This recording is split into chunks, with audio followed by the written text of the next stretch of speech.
SMD Law is the official law firm of the Spartan Nation. Check them out on the interwebs at smdalaw.com or at 866-529-3537. No matter where you are in the state of Michigan, Upper Peninsula, Lower Peninsula, it doesn't matter. They have an office near you. So whether you need to send a letter to an annoying neighbor, or you're a criminal and you need defense, maybe you just have problems with elder law, check them out, smdalaw.com today. The official law firm of the Spartan Nation. Call them first, then you act.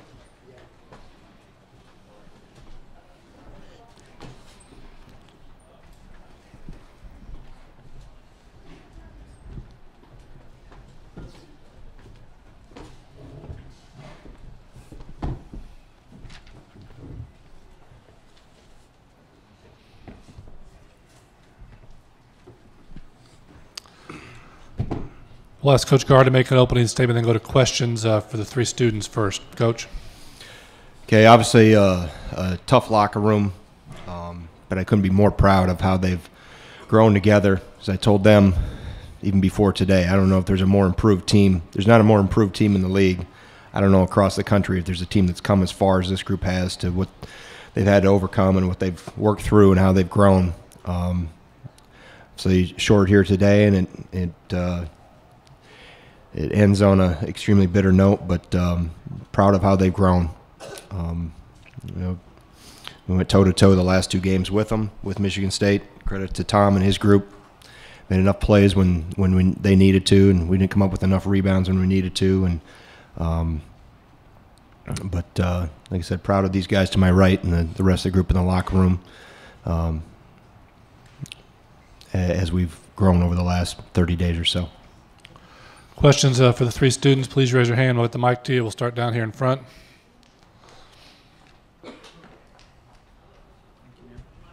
Gentlemen, could you address, did Michigan State make any changes? I mean, it was the third time and you played them just a week ago. Did they make any changes or adjustments that you didn't see last Sunday in Madison?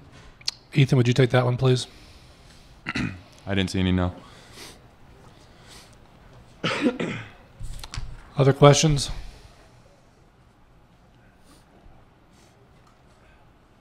Anybody? All right, thanks, fellas. You may return to the locker room. Take questions for Coach. Try again down here in front. Coach, I understand that there isn't a lot of silver linings at this level of basketball, but when you look at the injuries this team has endured and where they finished, can you end the season taking great pride in just how far they've come? Yeah, as I mentioned in my statement, obviously with what they've overcome, with obviously what we started with early in the year, you mentioned injuries. We've tried to put that behind us and grow from December on when that happened.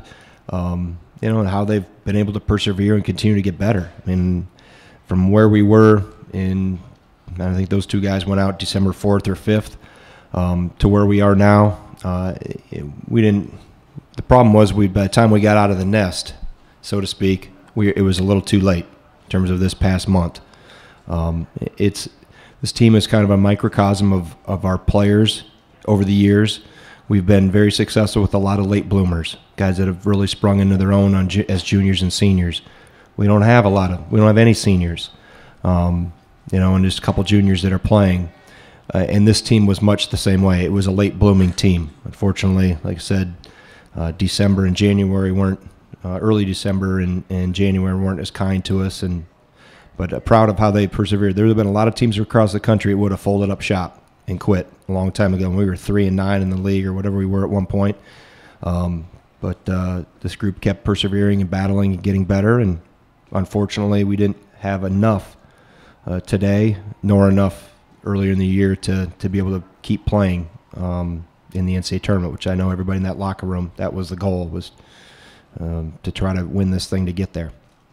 Second row here on the right. Coach, you've coached against Miles Bridges for 2 years now. Can you just talk about the challenges he presents and how much of a handful he's going to be going forward for other teams and what will probably be his final postseason? Yeah, I think obviously, as I've said before when we played him, that his addition of the three-point shot to his game has changed it, and it not only helps him, it helps Ward inside. It helps the other guys inside, Jackson inside, because now you got to stretch the floor. You got to stay with Winston. You got to stay with Langford. You got to stay with McQuaid. and it gives those guys inside a little more room to operate. And then he's added some playmaking ability. His ability to change direction with the ball, some of the things he's done not only today but in other games. In the past he's been primarily a straight line driver, and he was able to change direction. He put he had a good move there on Davison in the second half where he got separation and got a jump shot off. So he's becoming a much more complete player, and obviously at his size, he's a matchup problem too at 6'8", with his ability to play inside and outside, and he's evolved as you would expect him to. Go out here on the left. Greg, over the past 2 decades, 19 straight seasons, Wisconsin's made the tournament. This is the first time in a long time. You've been obviously a big part of that. Wisconsin fans have come to expect making the tournament. But can you speak to how the program has grown to this point? And then if you're going to get back next year, what philosophical changes you might tweak heading into a new season, obviously with the goal of making the big dance? Well, the biggest thing that'll help us going into next year is get older and get healthier. Like I mentioned before, we have no seniors that were in the rotation. We have 2 guys that were out for the, most of the majority of the season other than 10 games. So, we've got a lot of things we got to get better at and grow. It's the youngest we've been in 20 years since the last time it didn't happen in terms of number of freshmen in the rotation and the biological age of those playing. But that wasn't these guys didn't want to use it as an excuse. They thought we could get there with a bunch of young guys. And like I said, the perseverance of this group has been pretty admirable in terms of how they've continued to battle. And today was another great example of it. So we'll reflect on this, and I've got a lot of things that I won't share that we'll work on and get better at. And part of it will be just health and maturity will help us a lot. Back on the right. Coach, above and beyond, obviously, disappointment that would come from any season that ends the way you don't want it to, did you have extra emotional investment in that streak? You were such a big part of it, really, and not to preempt the committee, but it looks pretty jeopardized. We've never talked about a streak. I mean, all the way back to 2001, we've never talked about, we've been to the tournament 5 years in a row, 10 years in a row, 50. We never used that. It was always about doing your best you could do to try to win the conference championship first, then come and try to win the conference tournament championship, and then you try to bop till you drop in the NCAA tournament. So we never went through it with it being results oriented. We always tried to get better as the season went on. I mentioned earlier, this group just surged late, too late. So I don't get caught up in the streaks. I understand that. How about admiring the great string that's been put together for? That's pretty dang impressive. I think the next one, I know Michigan State has one, Kansas has one, Duke maybe has one, Gonzaga has one. Then I saw the next closest was 7 years. After that, Iowa State, and somebody else has Cincinnati, maybe has it 7 years.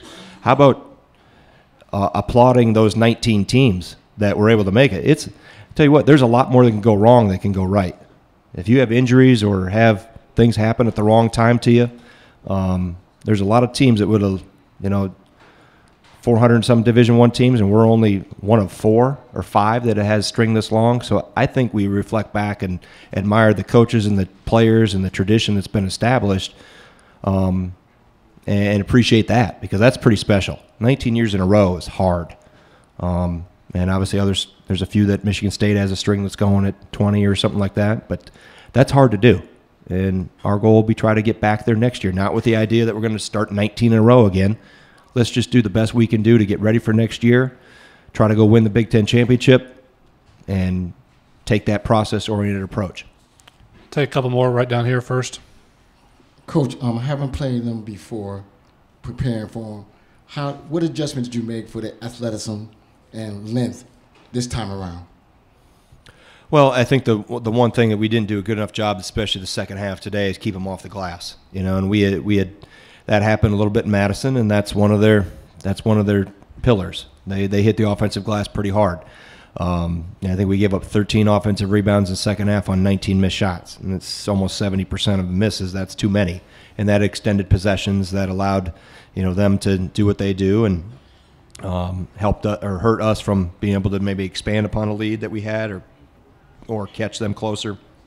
So when I've gone against them for a lot of years, The keys really haven't changed. You got to be good in transition defensively. You got to keep them off the glass.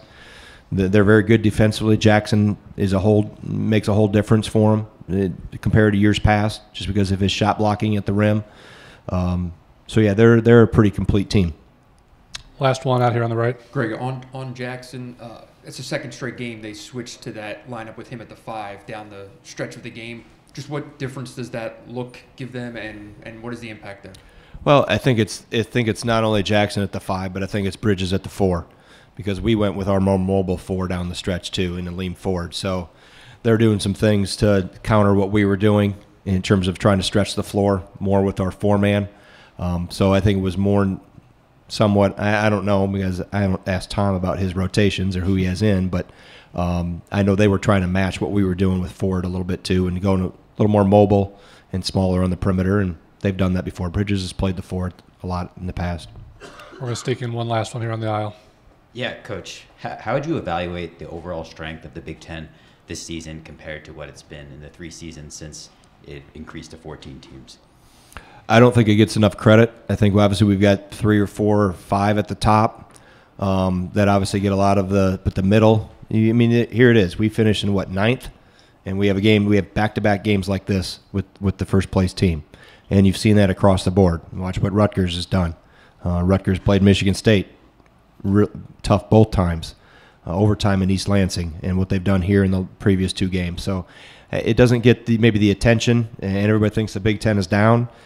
The people that are saying that are the people that aren't playing in it, aren't having to coach in it every night, having to see the players that we have to Penn State, how Iowa played yesterday. Michigan is playing really well right now. So, yeah, it's you think it's easy or not as good until you have to come and play in it. Then you find out it's a little different. Coach, thank you very much. All right, thank you. Both locker rooms are open. Wisconsin until 2:48. Michigan